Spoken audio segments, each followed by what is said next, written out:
La Bible en un an, le 13 janvier, le livre de la Genèse, le chapitre 28, verset 1 au chapitre 29, verset 35, le livre des Psaumes, chapitre 11, verset 1 à 7, le livre des Proverbes, chapitre 3, le verset 3 et 4, l'évangile de Marc, le chapitre 9, verset 2 à 29. Le livre de la Genèse, chapitre 28. Isaac appela Jacob, le bénit et lui ordonna: Tu ne prendras pas une femme cananéenne. Lève-toi, va à Padan-Aram, chez Bethuel, le frère de ta mère, et prends-y une femme parmi les filles de Laban, le frère de ta mère. Que le Dieu Tout-Puissant te bénisse, te fasse proliférer et te multiplie, afin que tu donnes naissance à tout un groupe de peuples. Qu'il te donne la bénédiction d'Abraham à toi et à ta descendance avec toi, afin que tu possèdes le pays où tu séjournes en étranger et qu'il a donné à Abraham.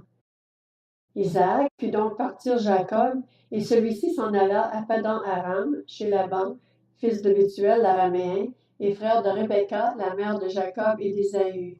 Ésaü vit qu'Isaac avait béni Jacob et l'avait envoyé à Padan-Aram pour y prendre une femme. Il vit aussi qu'en le bénissant, il lui avait donné cet ordre: Tu ne prendras pas une femme cananéenne.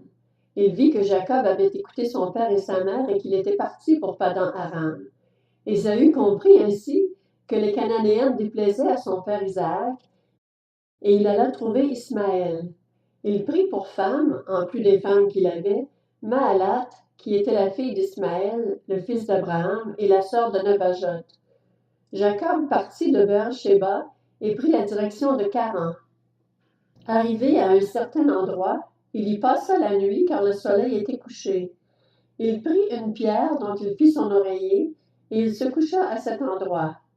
Il fit un rêve. Une échelle était appuyée sur la terre et son sommet touchait le ciel. Des anges de Dieu montaient et descendaient par cette échelle. L'Éternel se tenait au-dessus d'elle et il dit: Je suis l'Éternel, le Dieu de ton grand-père Abraham et le Dieu d'Isaac. La terre sur laquelle tu es couché, je te la donnerai à toi et à ta descendance. Ta descendance sera pareille à la poussière de la terre. Tu t'étendras à l'ouest et à l'est, au nord et au sud, et toutes les familles de la terre seront bénies en toi et en ta descendance. Je suis moi-même avec toi, je te garderai partout où tu iras, et je te ramènerai dans ce pays, car je ne t'abandonnerai pas tant que je n'aurai pas accompli ce que je te dis. Jacob se réveilla et se dit: C'est certain, l'Éternel est dans cet endroit, et moi je ne le savais pas. Il eut peur et dit: Que cet endroit est redoutable! C'est ici que se trouve la maison de Dieu, c'est ici que se trouve la porte du ciel. Jacob se leva de bon matin.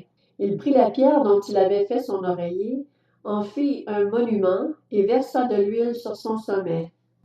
Il appela cet endroit Béthel, mais la ville s'appelait auparavant Luz. Jacob fit ce vœu: Si Dieu est avec moi et me garde pendant mon voyage, s'il me donne du pain à manger et des habits à mettre, et si je reviens dans la paix chez mon père, alors l'Éternel sera mon Dieu. Cette pierre dont j'ai fait un monument sera la maison de Dieu, et je te donnerai la dîme de tout ce que tu me donneras. Le livre de la Genèse, chapitre 29.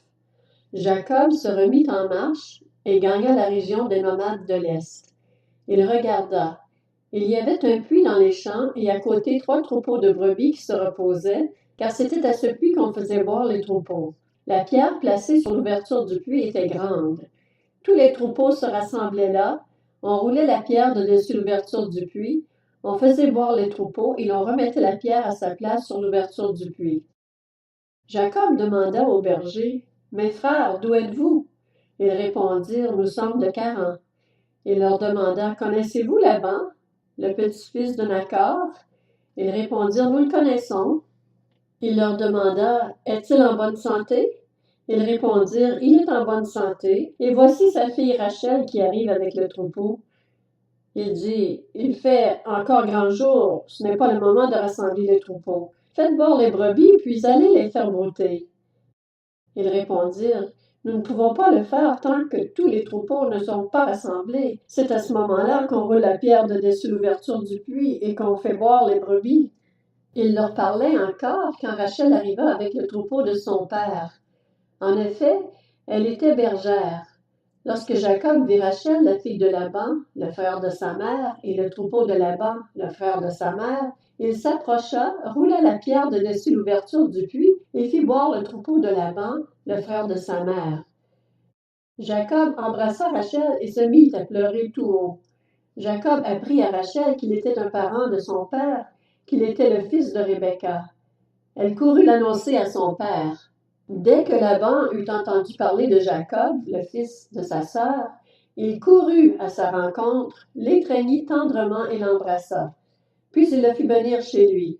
Jacob raconta tous ces événements à Laban, et Laban lui dit, « C'est certain, tu es bien fait des mêmes os et de la même chair que moi. » Jacob habita 1 mois chez Laban, puis ce dernier lui dit, « Parce que tu fais partie de ma parenté, devrais-tu me servir pour rien? Dis-moi quel sera ton salaire. » Or Laban avait 2 filles. L'aînée s'appelait Léa et la cadette Rachel. Léa avait les yeux fragiles, tandis que Rachel était belle à tout point de vue. Jacob aimait Rachel. Il dit donc, « Je te servirai 7 ans pour Rachel, ta fille cadette. » Laban dit, « Je préfère te la donner à toi qu'à un autre homme, reste chez moi. » Ainsi Jacob servit 7 ans pour Rachel. Ils lui parurent comme quelques jours, parce qu'il l'aimait. Puis Jacob dit à Laban, « Donne-moi ma femme, car je suis allé jusqu'au bout de mon contrat et je veux m'unir à elle. » Laban réunit tous les habitants de l'endroit et donna un festin. Le soir, il prit sa fille Léa et l'amena vers Jacob qui s'unit à elle. Laban donna sa servante Zilpa pour servante à sa fille Léa. Le lendemain matin, voilà que c'était Léa. Jacob dit alors à Laban, « Qu'est-ce que tu m'as fait? N'est-ce pas pour Rachel que j'ai servi chez toi? Pourquoi m'as-tu trompé? » Laban dit, « Cela ne se fait pas chez nous de donner la plus jeune avant l'aînée. Termine la semaine avec celle-ci, et nous te donnerons aussi l'autre pour le service que tu feras encore chez moi pendant 7 nouvelles années. » C'est ce que fit Jacob. Il termina la semaine avec Léa, puis Laban lui donna pour femme sa fille Rachel. Laban donna sa servante Bila pour servante à sa fille Rachel. Jacob s'unit aussi à Rachel, qu'il préférait même à Léa, et il servit encore chez Laban pendant 7 nouvelles années. L'Éternel vit que Léa n'était pas aimée, et il lui permit d'avoir des enfants, tandis que Rachel était stérile. Léa tomba enceinte et mit au monde un fils qu'elle appela Ruben, car elle dit, « L'Éternel a vu mon humiliation, et désormais mon mari m'aimera. » Elle tomba encore enceinte et mit au monde un fils, et elle dit, « L'Éternel a entendu que je n'étais pas aimée, et il m'a aussi accordé celui-ci. » Et elle lui donna le nom de Siméon. Elle tomba encore enceinte et mit au monde un fils, et elle dit, « Cette fois-ci, mon mari s'attachera à moi, car je lui ai donné 3 fils. » C'est pourquoi on l'appela Lévi. Elle tomba encore enceinte et mit au monde un fils, et elle dit, « Cette fois, je célébrerai l'Éternel. » C'est pourquoi elle lui donna le nom de Juda. Puis elle cessa d'avoir des enfants. Le livre des Psaumes, chapitre 11. Au chef de chœur de David. C'est en l'Éternel que je cherche un refuge. Comment pouvez-vous me dire, « Fuis dans les montagnes comme un oiseau » ? Les méchants bandent leur arc, ils ajustent leurs flèches sur la corde pour tirer dans l'ombre sur ceux dont le cœur est droit. Quand les fondements sont renversés, que peut faire le juste? L'Éternel est dans son saint temple, l'Éternel a son trône dans le ciel. Ses yeux regardent, il examine les hommes. L'Éternel examine le juste, il déteste le méchant et celui qui aime la violence. Il fait pleuvoir sur les méchants des charbons, du feu et du soufre. Un vent brûlant, tel est le lot qu'ils ont en partage, car l'Éternel est juste, il aime la justice. Les hommes droits contemplent son visage. Le livre des Proverbes, chapitre 3. Que la bonté et la vérité ne t'abandonnent pas.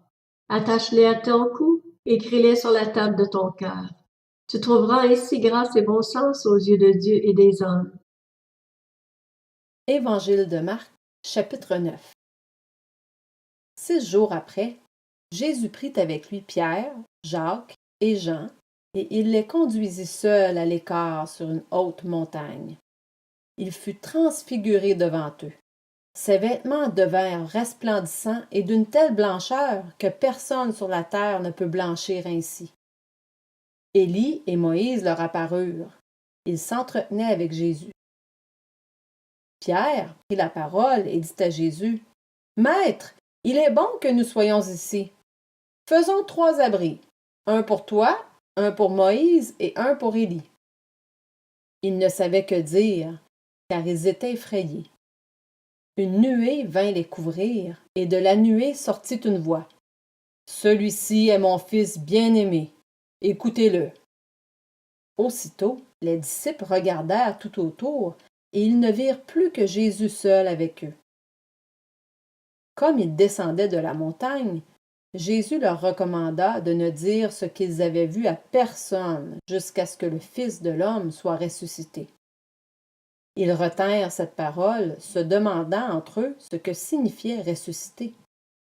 Puis ils lui posèrent cette question. « Pourquoi les spécialistes de la loi disent-ils qu'Élie doit venir d'abord? » Il leur répondit. « Élie doit venir d'abord pour rétablir toutes choses. Et pourquoi est-il écrit à propos du Fils de l'homme qu'il doit souffrir beaucoup et être méprisé? Mais je vous le dis, Élie est déjà venu, et ils l'ont traité comme ils ont voulu, conformément à ce qui est écrit à son sujet. » Lorsqu'ils revinrent vers les disciples, ils virent autour d'eux une grande foule et des spécialistes de la loi discutaient avec eux. Dès que les gens virent Jésus, ils furent surpris et accoururent pour le saluer. Il leur demanda, « De quoi discutez-vous avec eux? » Un homme de la foule lui répondit, « Maître, je t'ai amené mon fils qui a un esprit muet. Partout où l'esprit s'empare de lui, il le jette par terre. L'enfant écume, grince des dents et devient tout raide. J'ai prié tes disciples de chasser l'esprit, et ils n'ont pas pu. » Génération incrédule, leur dit Jésus, jusqu'à quand serai-je avec vous? Jusqu'à quand devrai-je vous supporter? Amenez-le-moi. On le lui amena.